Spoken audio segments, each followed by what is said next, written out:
We're going to start this session talking a little bit about advocacy, the Hill.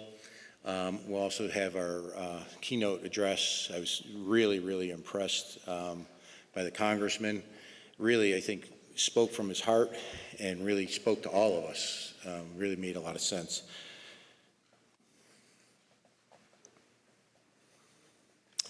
So, first part of advocacy is the PAC.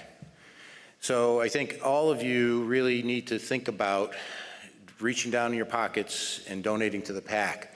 The PAC is what allows us to be advocates for you. And I think somebody earlier said, you know, if you're not at the table, you're on the table. So the PAC is what allows us to get at the table. So I encourage you all to donate to the PAC. So it's a political advocacy arm of OEIS, and it's working. We're doing a lot through it, okay? And who can donate? Members of OEIS and family members of OEIS with a max donation of $5,000 per calendar year. I'm gonna, hold on a second here, because Dan was probably supposed to do some of that, and I'm gonna start here, all right? So OEIS is your voice of advocacy. What are the things that we've accomplished for you since the last time we met, a year ago? The big thing, you heard about it earlier, CPT RUC, these LER codes that we work diligently on to secure proper reimbursement for all of the supplies that are used, essentially made an increase of 29 to 30% for the iliacs, 24% for the femorals, and 14% for the tibials, kind of across the board. That's huge. This is the first time in a number of years that we've seen any increase in payments in the OBL. Physician fee schedule cuts from the PPIS data.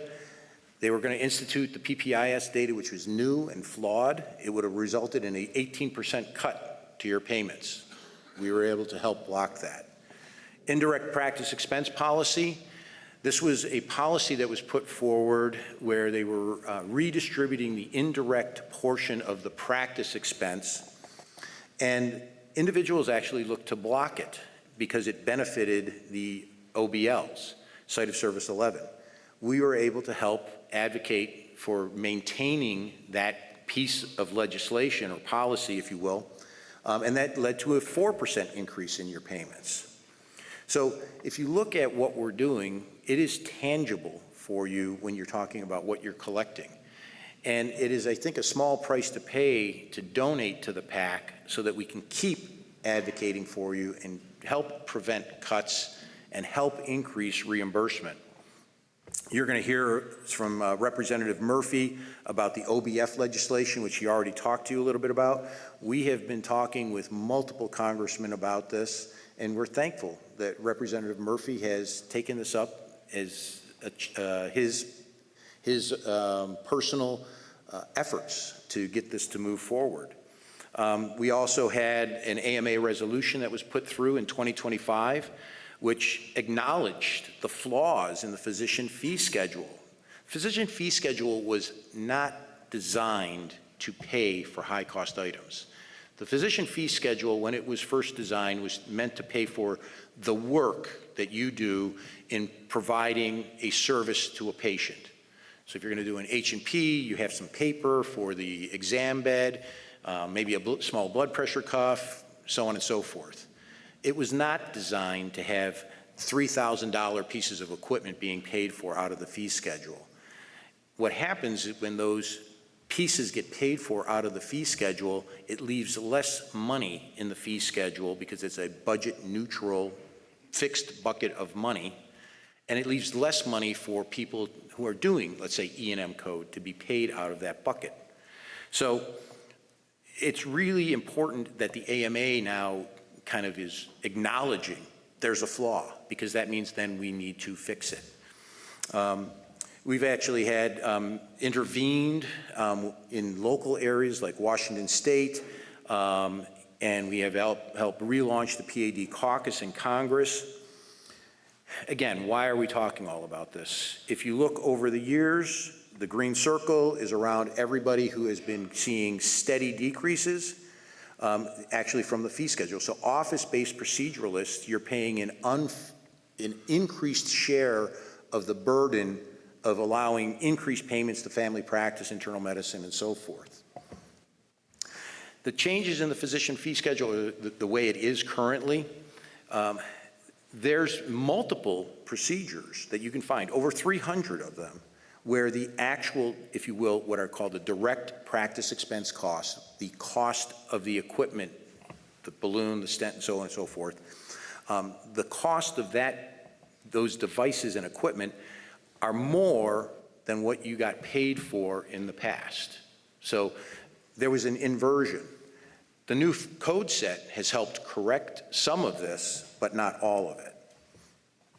And of course, if you look at what the hospital outpatient department gets paid for the exact same procedure versus the office, so this is a site of service neutrality, we know that when you do a procedure in the hospital or you do it in an ASC, the technical component, if you will, the technical component is paid higher than what the technical component in the office is. Now, it's a little bit of a fallacy. You have to derive the technical component in the office because the office is a global payment. But if you subtract out what you would get paid to do that same procedure in the hospital, you as a physician, that's your professional fee, and subtract that from the global, that's kind of the technical fee that's paid in the office. And the technical fee in the office is underpaid for over 300 codes. I talked a little bit about the indirect practice expense policy. By keeping that policy intact, it was a tangible increase to the office, as we talked about. And so the IPE policy, the indirect practice expense policy, was definitely a step in the right direction. You could see kind of what was happening to the number of CPT codes that were underpaid. You can see there through 2025. And then when the IPE was put into place, there was a significant drop. So the work needs to continue. This is an ongoing process for us, and we are there to be your voice and to advocate for you. But we need your help. And I don't want to sound like a broken record, but the way you help is by donating to the PAC. And I already stole some of Dan's thunder by using his slides, but don't tell him I already used his slides. So, all right, we're going to hear an update from Jason McKittrick about what's going on the Hill.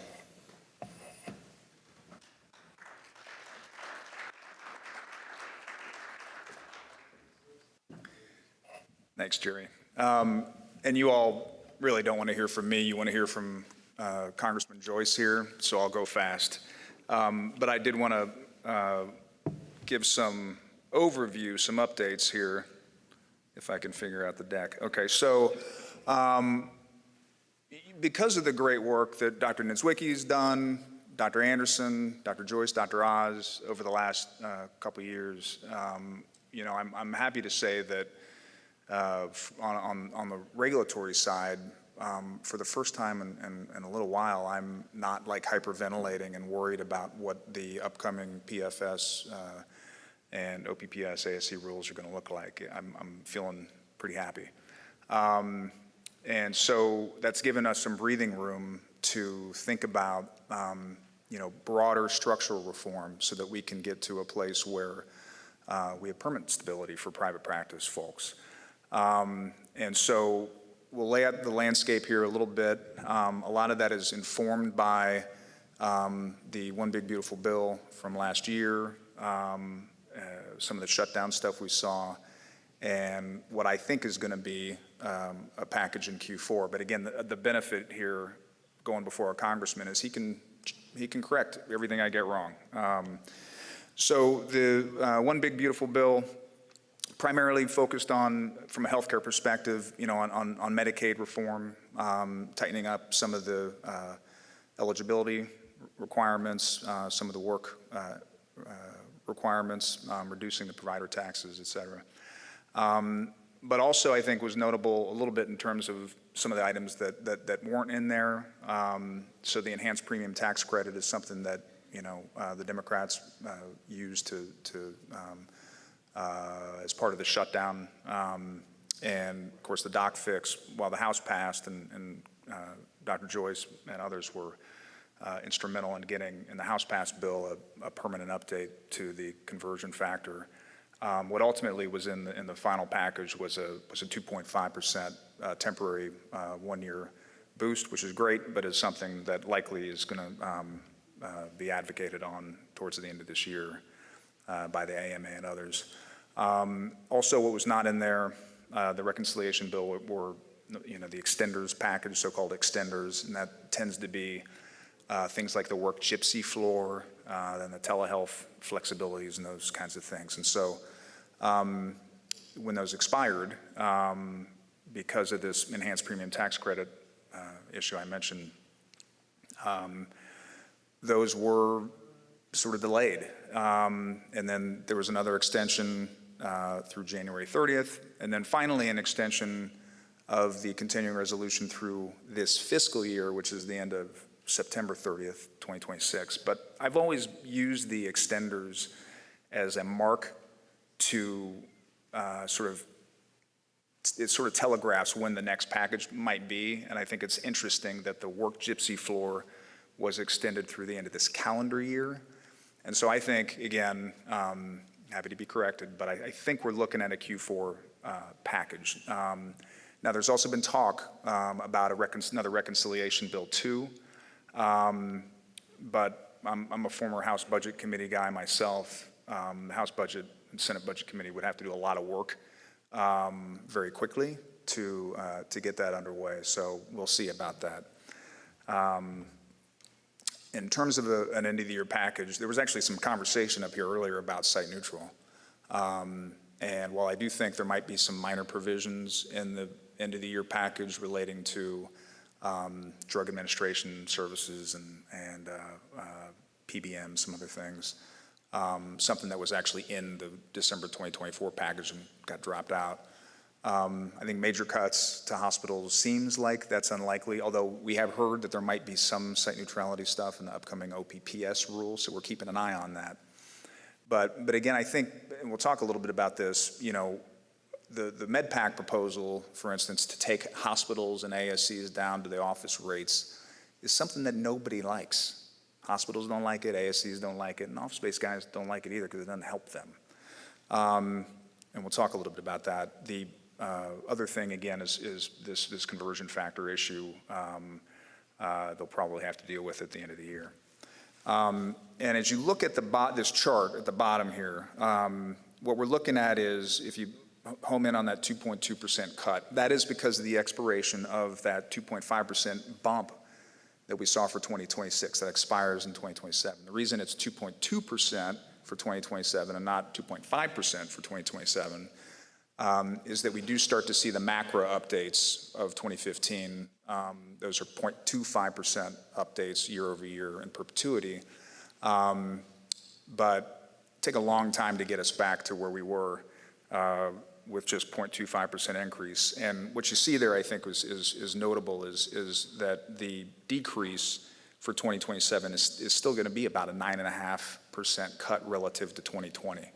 So, the conversion factor, it is an issue, but for office-based folks, it's not the main issue. The main issue is practice expense, all right? And so when Dr. Niedzwiecki and I had a call, you might remember when we talked to Dr. Maneker, who's the AMA subcommittee, practice expense subcommittee chairman, we talked to him like a year or two ago.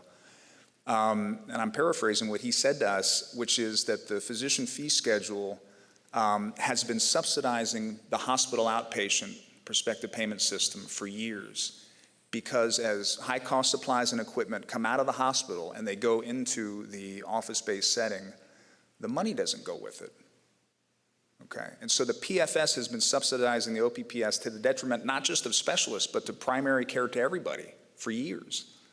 And it really doesn't make any sense.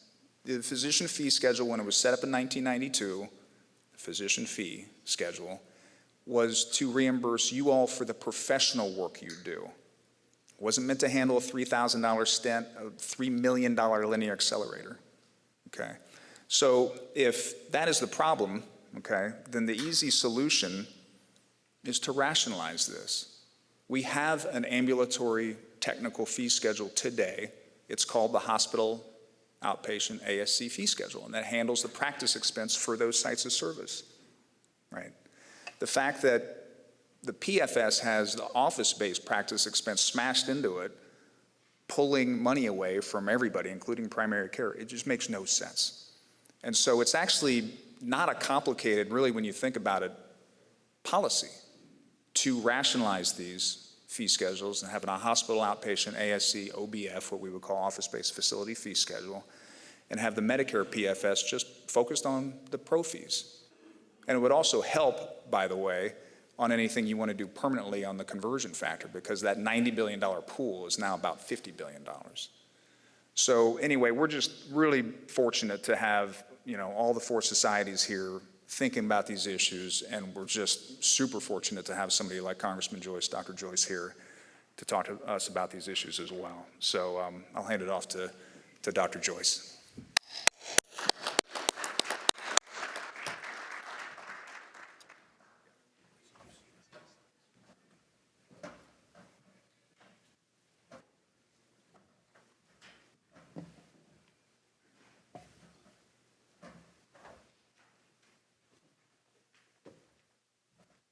Thank you, Jason. I think Jason really did an eloquent discussion of how important emphasizing the office-based fee schedule is. I think that you realize that without that what you do in the office is going to continue to suffer. And I made that in earlier comments, but you put an exclamation point and really went into the details on that, Jason.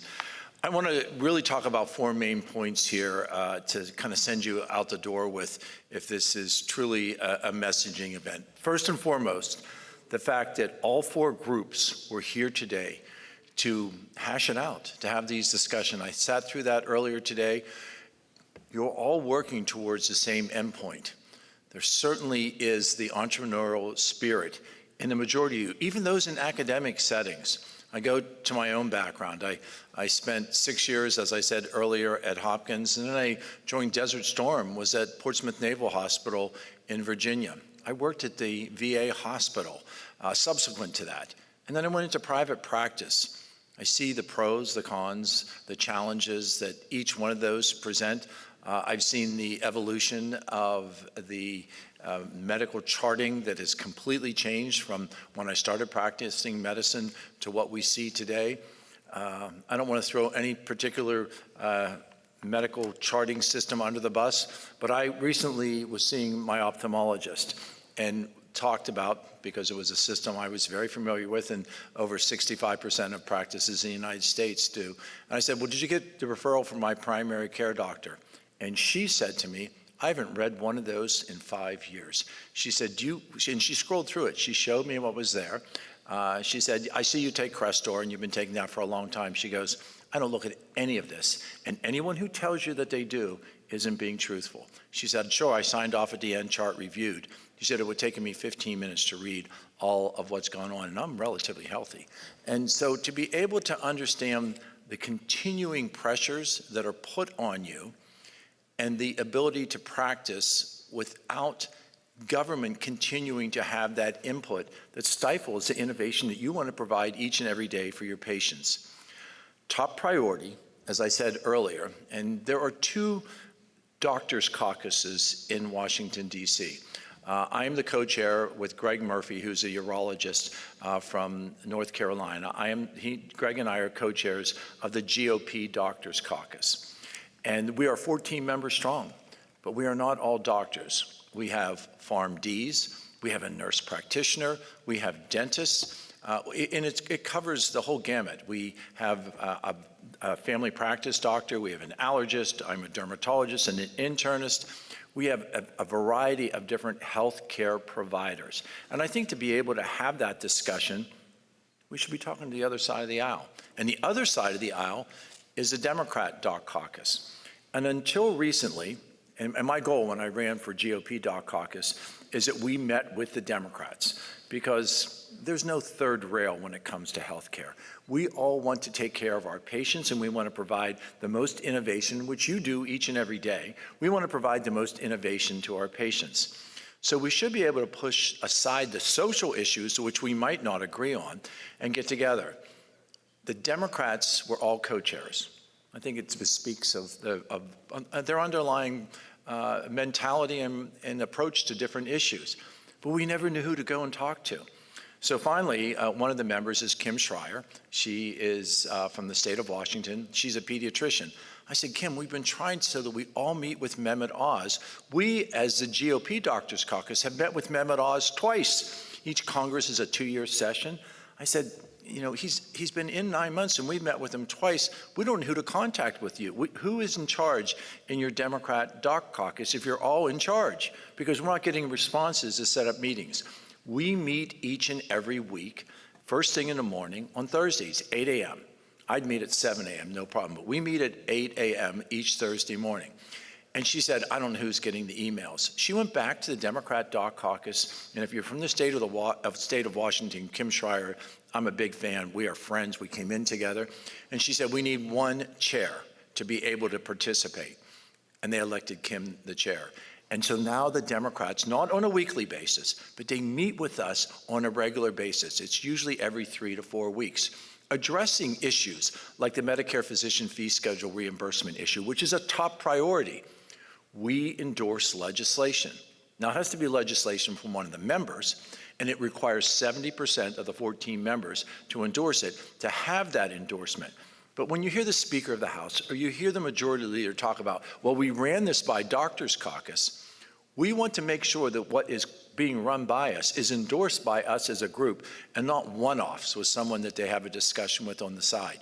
Number one agenda is to bend that curve. What Jason was talking about, since over 26 years, we continue to see that decrease in Medicare reimbursement. Each and every one of you have seen that affect your practices, whether you're in a multi-specialty group, whether you're in a private practice, or whether you're in academic practice. But the major impact has been of those who are in the separate from academic practices, those who are practicing either independently or without a university or a large group protecting you and allowing that vertical integration, which I talked about earlier, to continue to diminish the reimbursement of physicians who are practicing as independent physicians with their primary concern, the treatment of their patients. So hear it loud and clear from me that Medicare physician fee schedule reimbursement is a number one priority, and not what we ended up with last year. Jason mentioned it, and Jason did a great job with the discussion. We had a 5-year fix, and that's what left the House. When it got over to the Senate, it came back with a 1-year fix. That is inadequate. That's not enough to do the planning, to buy the equipment, to make sure that you have the resources, the compensation appropriate that is based on a medical index of inflation, just as I said earlier, that the hospitals continue to receive each and every year. I represent South Central and Southwestern Pennsylvania. My district starts in Gettysburg, Pennsylvania, and goes out to the Flight 93 Memorial. It's a beautiful district. I see rural hospitals, I see rural healthcare, and I know that the challenges occur there. But I am the only member of Energy and Commerce on the House Subcommittee for the entire Commonwealth of Pennsylvania. So I get called to go to the hospitals in Philadelphia, the hospitals in Pittsburgh, the hospitals in the central part of the state. I haven't pulled up to one of those hospitals that I haven't seen a crane. The active ongoing construction tells me that something must be going right in these major university hospitals, that they continue to have these expansions. And yet when I go into the inner city and see those who are working to treat their patients, and I go into the rural areas, I don't see that the resources are there to do these mega expansions. I think that advocating for that physician fee schedule fix to be adequate and ongoing, not a 1-year, but at least a 5-year fix, will address some of the issues that you face each and every day. Recently, we had a hearing addressing the consolidation and the vertical integration that so many systems are having.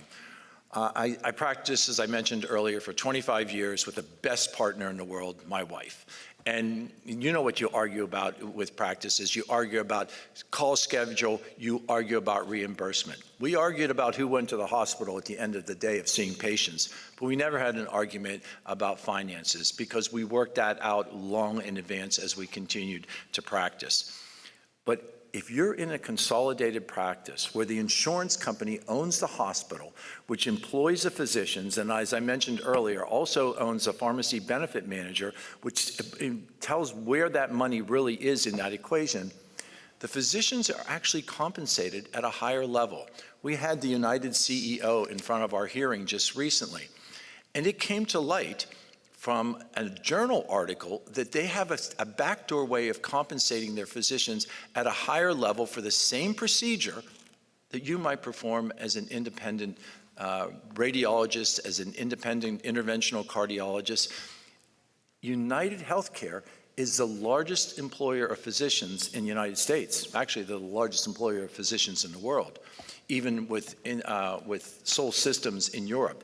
United has figured out how to make that money and how to make it come in there, to the point that United Healthcare owns a bank. So if you own a bank, you might not want to listen to the rest of my conversation, because the vertical integration is stifling the independent physicians, those who take care of patients day in and day out. And it is our duty in government to make sure that each physician is on a level playing field, and that not one physician, because they're part of a vertically integrated system, should be compensated at a higher level than another. Another issue that I know, I'm here with Dr. Ziad Khoury. Ziad and I are neighbors, we are friends. I'll violate my own HIPAA. He is my cardiologist. He's known me for a long time and keeps me healthy. I mentioned earlier today, I just sent him my lipid profile recently, and he's had me on Crestor for at least 10 years, and I got a great LDL thanks to the tutelage of my interventional cardiologist and my neighbor and my friend Ziad Khoury. But Ziad and I have had these conversations about prior authorization. So with negotiations, the major insurance companies, the big seven, have come to the table and said that they are willing to make sure that prior authorization reform is implemented. That's a nice promise, but our job in government is to codify that, meaning simply is to pass legislation. Even on the last days of when I was practicing, I love this story because it's real and it's something I still see this patient. My wife continued to see the patient. I had a patient with severe psoriatic arthritis and psoriasis and wanted to prescribe Humira, the #1 drug that's prescribed in the United States right now. And this was 6.5, 7 years ago. And so I had to get a prior auth because they had a Medicare Advantage plan for that, but crippling arthritis. It was time that they considered additional therapy. So I did the prior auth. It's on the phone. You all do these at the end of the day or whenever you carve out time, lunchtime, to be able to do this. And I asked for a peer-to-peer review. I got a retired OBGYN. He seemed like a great guy. And he said, well, you really have to do a course of methotrexate before we're going to approve the Humira that you're asking for. I said, okay, well, we sent all the files over to you. Do you see those LFTs? And I could hear his keyboard clicking and stuff. He goes, oh yeah, you wouldn't want to give methotrexate to someone with LFTs in the 600s. I said, exactly, and I've just been on the phone for 45 minutes with you, and it's clear you have not reviewed the chart.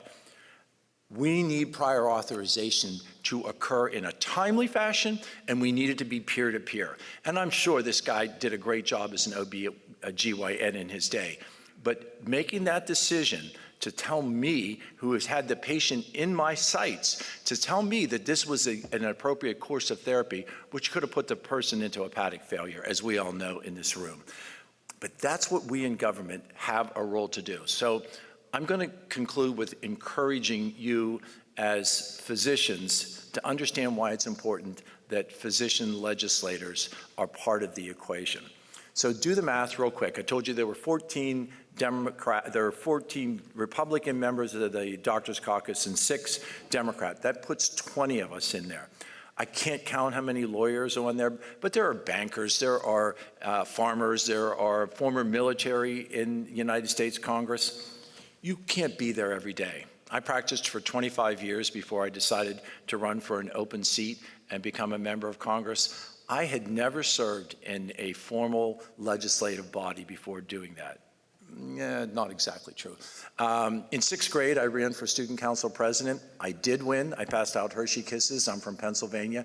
But you need to bring people on board with you that understand how important, you all understand health care. You've heard about health policy from Jason, but I have a team of individuals who are bright young men and women who have that background in health policy. And we integrate that. And I say that you can have that opportunity by supporting your PAC. That's an opportunity that your voice is heard in Washington. People know who Jason is. Not just in my office, not just in physician legislator offices, because the names that he's mentioned who are part of the legislation that advocate for you are not all doctors. There are names like Gus Bilirakis from the state of Florida who's on that legislation. You need to have your voice heard. And that's what your PAC dollars do. They support candidates who support the issues that are important to you, whether it's Medicare physician fee schedule, reimbursement issues, whether it's prior authorization, which is an uphill battle that continues to this day. Stay involved. If that involvement means you're writing a check to your PAC, that's involvement. If that means that you're serving on one of these boards that we heard during the roundtable discussion, that's involvement. It's an uphill battle right now. I often make the tongue-in-cheek comment that as physicians, I never knew I'd go to Washington with a target on my back. But there is a prevailing feeling that doctors are overcompensated for what they do in treating for patients. And so that continuing knocking down of the reimbursement is something that on both sides of the aisle, whether it's Kim Schreier and the Democrats on the Democrat Doctors Caucus or me and Greg Murphy on the Republican side, is something that we all recognize. Your level of care and expertise has to be compensated. And know that in Washington, there are groups of individuals on both sides of the aisle that are working for you. When I campaigned, as I said, it's a large district that I went through. It was an open seat, meaning that the current member was no longer running. It was a father and son who had served, father for 26 years and son for 14 years. So a long period of time, and that's an opportunity to run to Congress to make that impact. There were 8 people who were running for the seat that I now hold in Congress. And my wife and I, we always supported. We always wrote checks to the PAC. We went to Washington for the day on the Hill. But we went to the forum because we didn't know which guy we were going to support, and they were all guys. And I encourage women to participate in legislative bodies as well. And so I asked a question, and I heard some really good questions after the roundtable discussion here. And I asked where they thought that Medicare or Medicaid reforms would be most necessary moving forward. I just wanted to kind of get a feel for the difference. 6 of the 8 on the stage didn't know the difference between Medicare and Medicaid. Clearly, by talking about Medicaid when they meant Medicare. Now, that's not uncommon for people who are even senior citizens. You know this. Patients don't understand their Medicare. They certainly don't understand it when they go on Medicare Advantage plans. So I asked a follow-up question about Medicare Advantage plans, which we all know now almost 55% of Medicare patients have Medicare Advantage plans. Deer in the headlight. No one knew what I was talking about. So we went back where there's one more forum because I liked one individual I thought we were going to be able to support, and he went Medicare for all. And so my wife looked over at me, she goes, there's no one up there that we can support. So within a very short order, we made a decision that I would run for this seat. Now, my wife will tell you very pointedly, if your husband has a midlife crisis, tell him to buy a Porsche because it's a lot less expensive than running for Congress. It takes a lot of time, it takes a lot of dedication. My biggest advocate is my wife, who keeps saying, I know you went to Washington wanting to represent these over 800,000 individuals, but you have to stay on target. You have to stay with the emphasis of advocating for better and more accessible health care for all of America. There are individuals who work shoulder to shoulder with me in Washington to do that. And I would encourage you to join us. I would encourage you at whatever level your participation is, whether it's in reviewing the journals, whether it's in working with the residents in the different programs, to understand what is going on as you advance. And when the time comes that you want to run for Congress, and I did have one of those conversations with someone earlier in the day, call me, because I will talk to you. It is a rewarding and challenging career. But as I said earlier, Benjamin Rush, who founded the first hospital-owned physician in the United States and signed the Declaration of Independence, he was one of 4 physicians who signed the Declaration of Independence. We're not new to this. We've been ignored for far too long, and that has to stop. Thank you very much. Great to be with you here today. Jason, thank you for inviting us.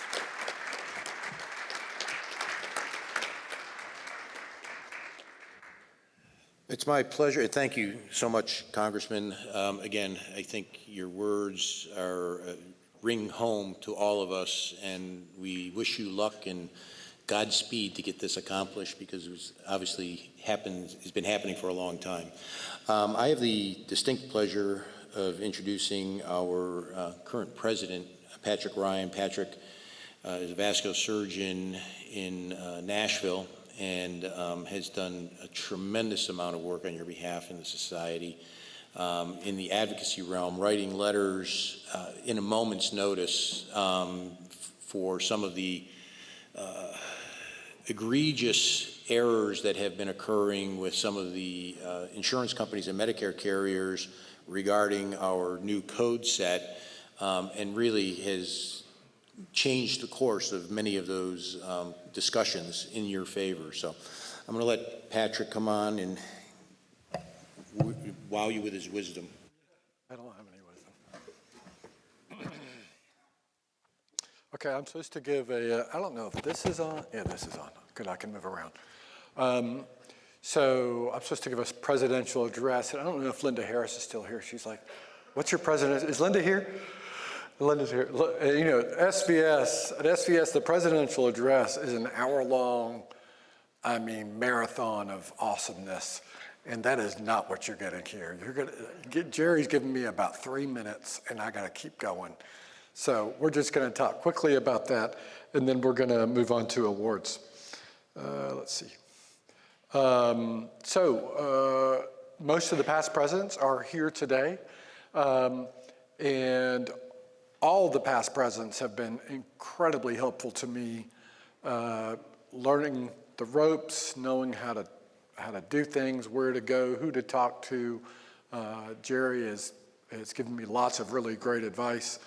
Our executive committee and the board at large is filled with just exceptionally wisdom-filled individuals that all share a common goal of improving healthcare for our patients and keeping the government and outside interests from shutting us down.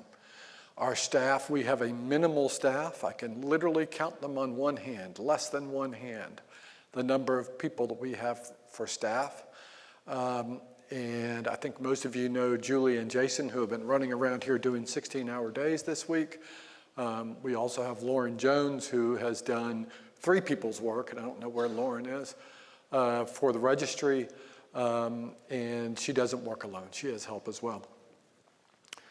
So lots of gratitude to all those people.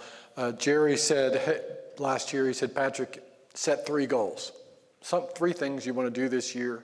I wanted to increase membership, and we've increased membership 20 to 30%. We're a small society, but we're getting bigger, and particularly with this year's meeting, I believe we're making a big impression nationally. We certainly punch above our weight, which brings me to advocacy. I work very hard on advocacy.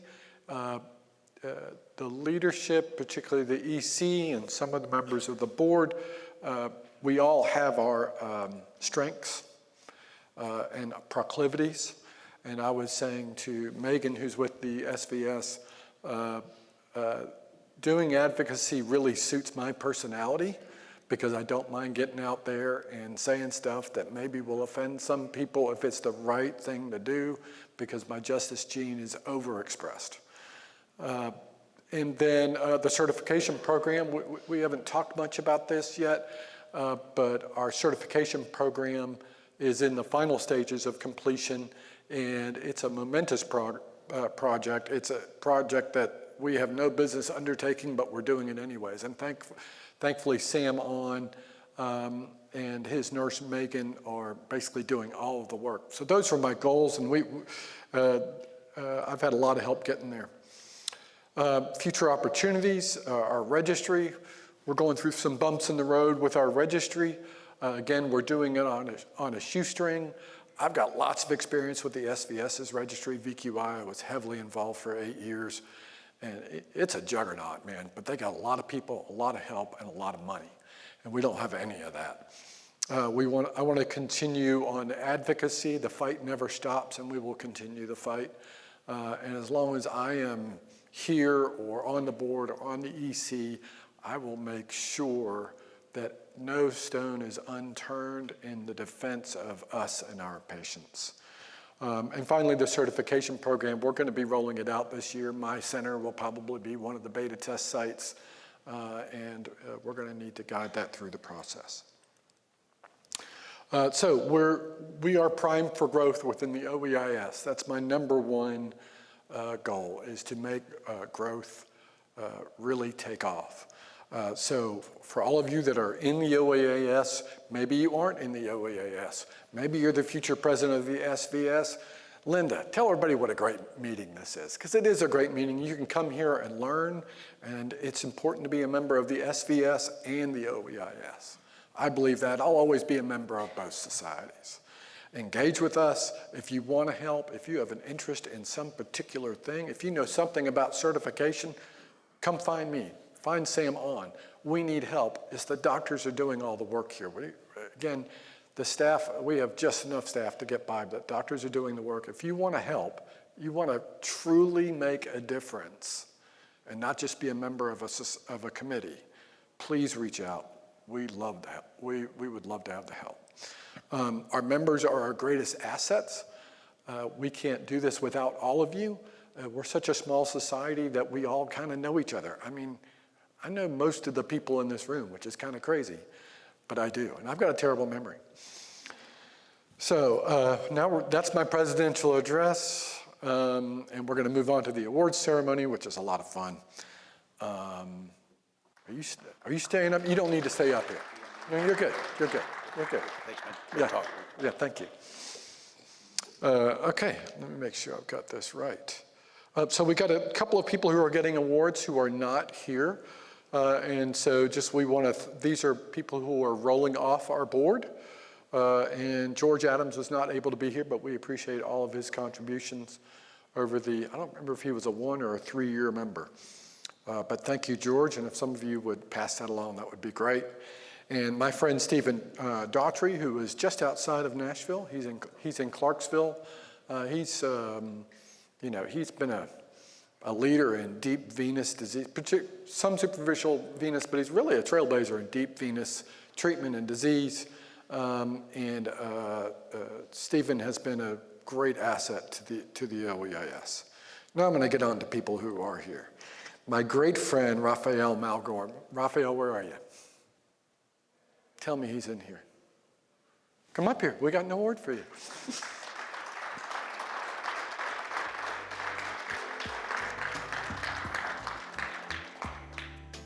So Raphael's been on the board for how long? 4 years. For 4 years.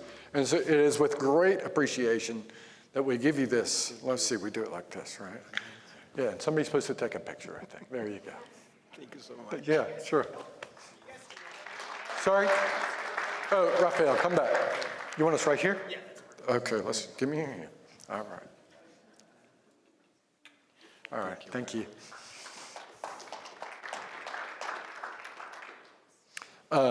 Mike Watts, interventional radiologist extraordinaire. He also knows everything there is to know about wine. And Mike has probably had the most negative effect on OEIS budgets through his wine choices, but we love him anyway, and is a great leader, and we really appreciate his leadership helping us on the board. Stand over here.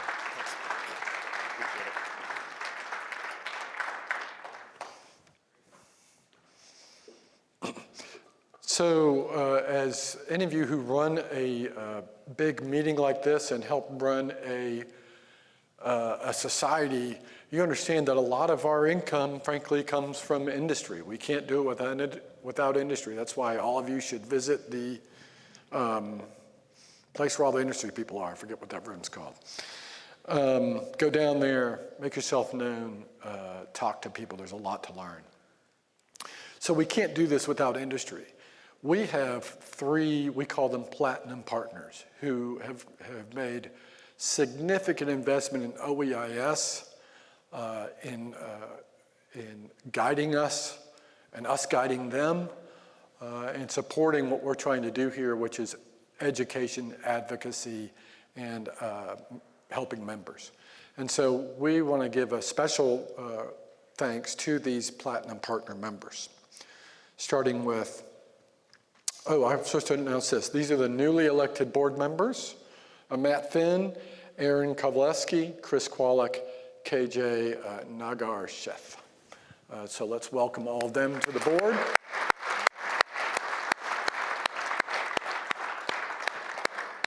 And you guys, we're going to work you, so I hope you came prepared to work. So I'd first like to ask a representative from BD to come up here. I've got is there anybody from BD here? Please come get an award. Thank you for your support of the OEIS and everything you've done. And you guys have been around for a while. BD has been a very consistent sponsorship partner, and we appreciate that.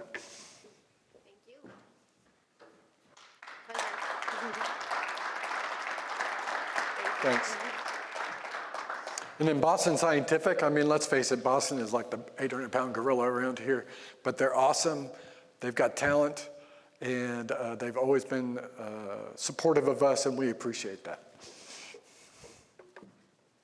Thank you. You're welcome.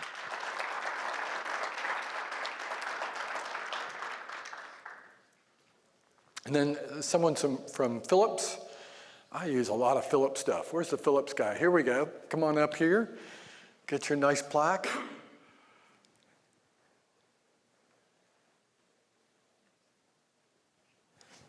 Thank you so much for your support of the OEIS. We couldn't do it without you. My pleasure. Thank you. Thank you very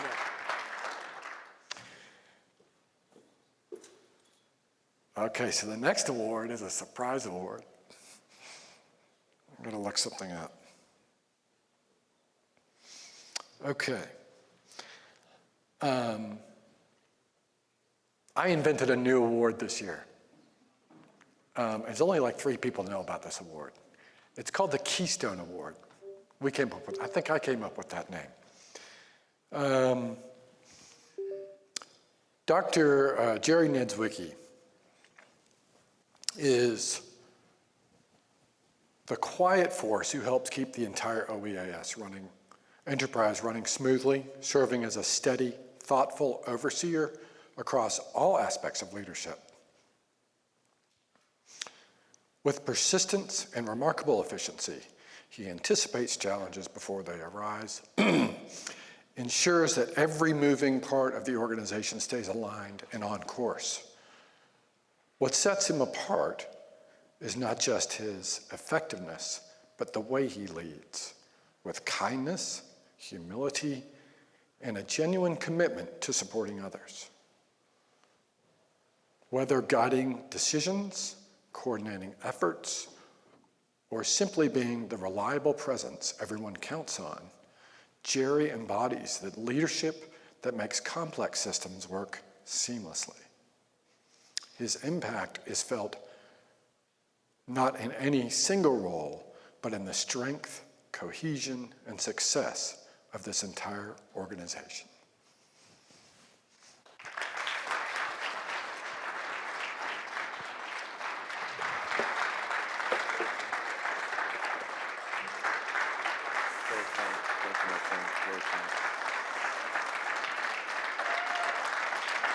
Yeah, stand up, you people.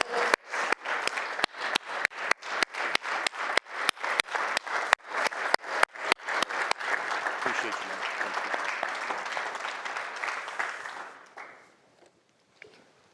you. I love surprises. Okay, I'm looking at the thing. 1 second. Oh, PAC discussion. Now we get Brian White and Dan Gordon. So guys, you want to come up? It's just Dan. You can shut this mic off. Let's see. I'm not seeing it on the thing here.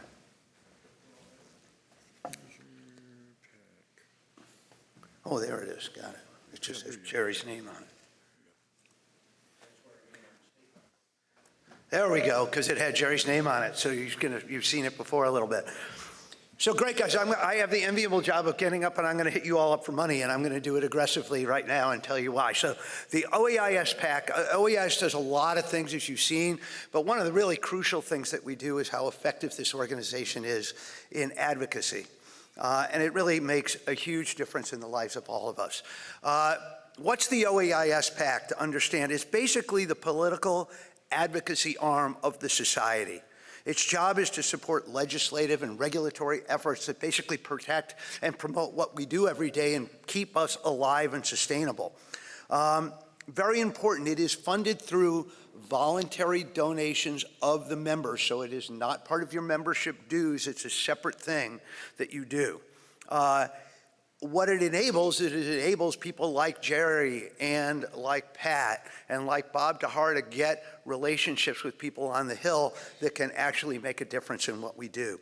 And it gives us a really strong unified voice across all of our specialties in Washington.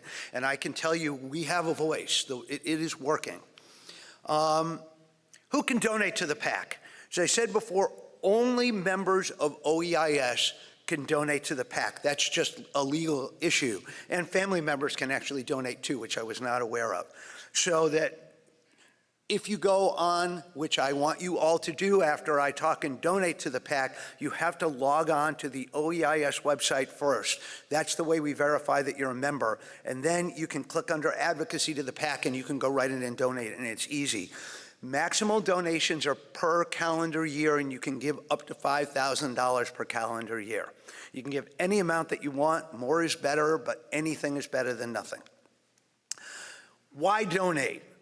The answer is, a lot of times you feel like you're just, throwing a teaspoon into the ocean. It is not true. Our advocacy efforts, directly done by people in this room, have produced real, tangible results that have made a difference in your life, that have kept all of your OBLs and your ASCs and your practices actually alive when we were all in great danger of drowning.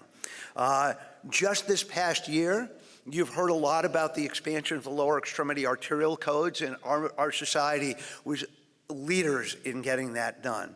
That made a huge difference. The other thing that's been talked about a lot less is the changes that happened in indirect practice expense, where we got a huge cut as well. And again, our PAC was absolutely integral in getting a voice within CMS to create a non-legislative fix for that made a big difference, because we were getting ready to have a lot of OBLs practices go under this year if that hadn't changed.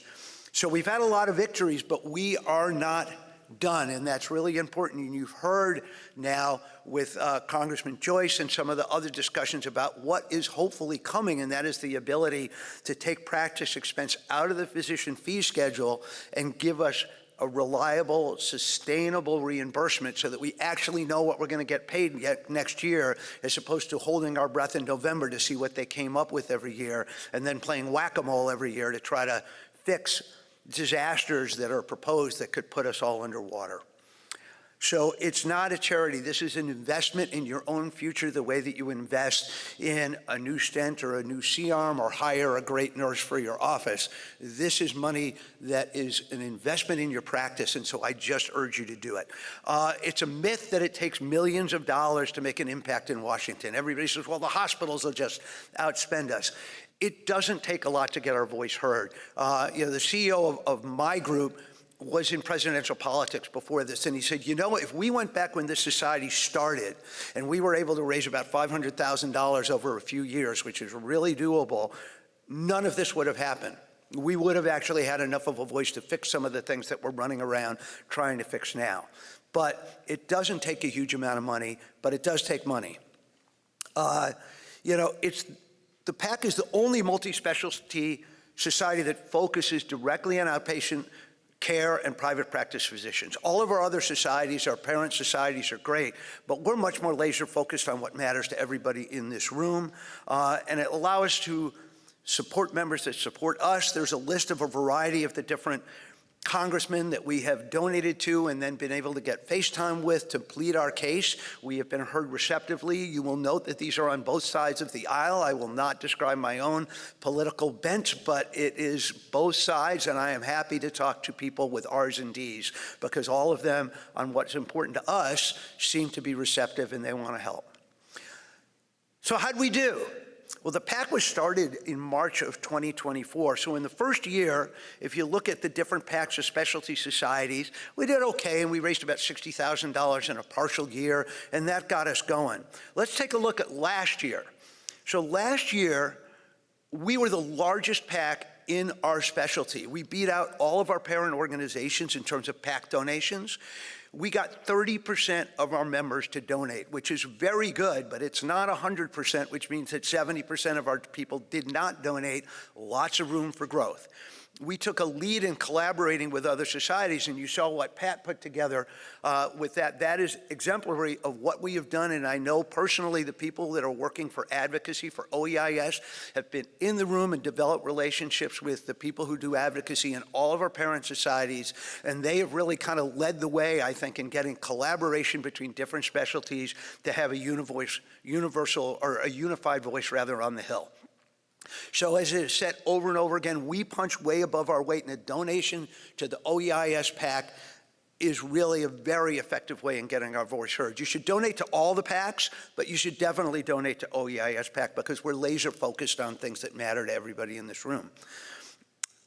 So in conclusion, what happened in this last year with the advocacy efforts is we basically pulled office-based care back from the brink of getting wiped out. I mean, we were at the point where we were going to start to see practices go under because all of our expenses through COVID and everything went up 30% as we got nailed with 25% cuts. That's just not sustainable. And some of the great work that people did pulled us back from the brink and at least gave us a temporary fix. But we need a more permanent fix, and we're poised to get it. We have friends on the Hill.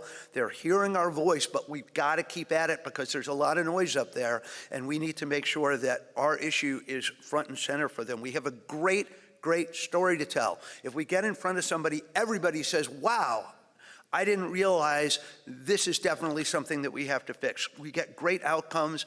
We do superior patient care and MD satisfaction because of the way that we structured our practices, and we cost less. It's an easy story when people hear that this is the way to go, but they got to hear our story. So every single donation, it makes our voices louder, it makes it more impactful. So in conclusion, donate. Donate in a lump sum if you can do $5,000, which given the overall money that you spend in your practice sounds big, but it's really not. It's about $400 and change a month. You can donate monthly. You can go on, put a credit card, and just do a recurring donation of whatever you want, a couple $100. I think it's $429 will get you to the max donation. If you do that, that is great as well. Most importantly, there are a lot of people in this room that do max donations, and they do them every year. And for all of you that don't freeload on your friends and colleagues. Step up and join in and donate now. So it's really easy to do. Make sure you log into the website. If you have any problems, find me or go up to the registration desk. Jason will help you and guide you so that you can get logged on and donate. And thanks so much.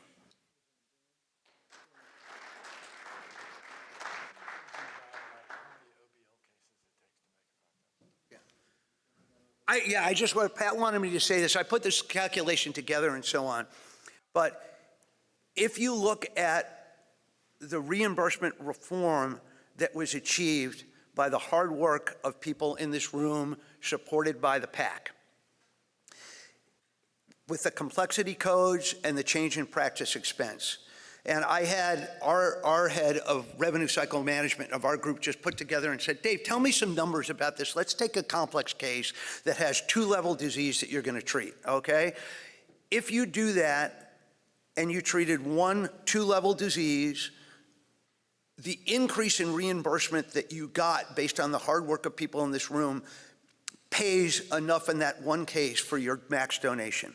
If they were simple lesions, you got to do 2. So talking about return on investment, this is a no-brainer. The problem is this can go away tomorrow.